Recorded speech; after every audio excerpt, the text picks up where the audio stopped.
दोस्तों, इस बात में कोई दो राय नहीं है कि फर्जी खबरों को रोका जाना चाहिए, जिसके तहत सरकार फैक्ट चेक यूनिट बना करके फर्जी खबरों को, फेक न्यूज को रोकना चाहती है। लेकिन सबसे ज्यादा फेक न्यूज कौन फैलाता है, ये आप खुद एक बार सोच लीजिएगा तो आपको पता चलेगा। इसके अलावा सवाल उठ रहा है कि ये फैक्ट चेकिंग यूनिट मतलब सरकार खुद तय करेगी कि कौन से न्यूज फेक है और कौन सी नहीं। ऐसे में सरकार से सवाल पूछने वाला जो मीडिया है, सरकार के खिलाफ जो सवाल पूछता है, उनकी स्टोरीज को, उनकी खबरों को बाकायदा फेक बता करके सरकार चैनल से हटा सकती है। लेकिन अब हाईकोर्ट ने इस पर ऐसा फैसला सुनाया कि मोदी शाह के कान खड़े हो गए। केंद्र सरकार फैक्ट चेक यूनिट अब नहीं बना सकती। सरकार जो करना चाहती थी उस पर बॉम्बे हाईकोर्ट ने डंडा चला दिया। बॉम्बे हाईकोर्ट ने हाल ही में कह दिया है कि आईटी एक्ट में किए गए संशोधन को असंवैधानिक बताते हुए बॉम्बे हाईकोर्ट ने इसे रद्द कर दिया। इस पर सुप्रीम कोर्ट ने भी फैसला सुनाया, लेकिन सुप्रीम कोर्ट फैसला सुनाते वक्त ये कह दिया था कि हमने फिलहाल के लिए इस पर रोक लगाया, लेकिन आखिरी फैसला बॉम्बे हाईकोर्ट सुनाएगा और बॉम्बे हाईकोर्ट के फैसला ही आखिरी होगा, ऐतिहासिक होगा। और जिसके बाद बॉम्बे हाईकोर्ट ने साफ कर दिया कि ये आईटी एक्ट संशोधित उसे करके जिस तरह से आप कह सकते हैं कि इंडिपेंडेंट मीडिया पर पाबंदी लगाने की कोशिश सरकार करने वाली थी, उसे असंवैधानिक करार देते हुए बॉम्बे हाईकोर्ट ने उसे पूरी तरीके से रद्द कर दिया। हाईकोर्ट ने कहा कि आईटी एक्ट में संशोधन जनता के मौलिक अधिकारों का उल्लंघन है और सरकार मौलिक अधिकारों में हस्तक्षेप नहीं कर सकती। केंद्र सरकार ने 2023 में आईटी नियमों में संशोधन किया था। सरकार इसके जरिए सोशल मीडिया पर, ऑनलाइन प्लेटफॉर्म पर झूठी या फर्जी खबरों की पहचान करने के लिए एक fact check unit FCU fact check unit बनाने के बारे में बात कर रही थी, सोच रही थी। इसी साल 2024 मार्च को अधिसूचना जारी कर सरकार ने कह दिया था कि हम इस पर अब फैक्ट चेक यूनिट जो है उसे लागू करेंगे और वो फैक्ट चेक एक तरह से सरकार की तरफ से फैक्ट चेक किया जाएगा कि कौन सी खबर फर्जी है और कौन सी खबर जो है असली है।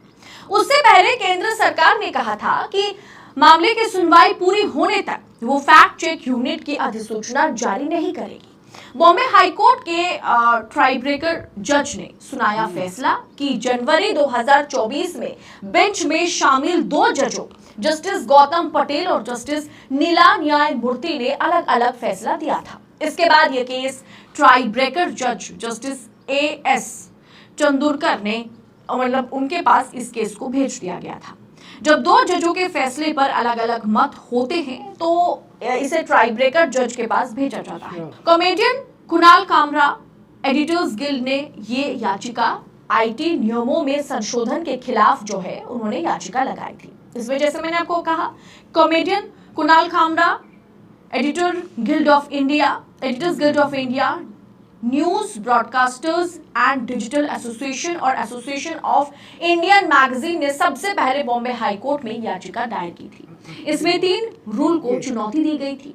ये रूल केंद्र सरकार को झूठी ऑनलाइन खबरों की पहचान करने के लिए फैक्ट चेक यूनिट बनाने का अधिकार देते हैं। दोस्तों, एडिटर्स गिल्ड ऑफ इंडिया ने भी ये सवाल उठाया था कि फेक न्यूज तय करने की शक्तियां पूरी तरह से सरकार के हाथ में होना प्रेस की आजादी के विरोध है, उसके विरोध में जाता है।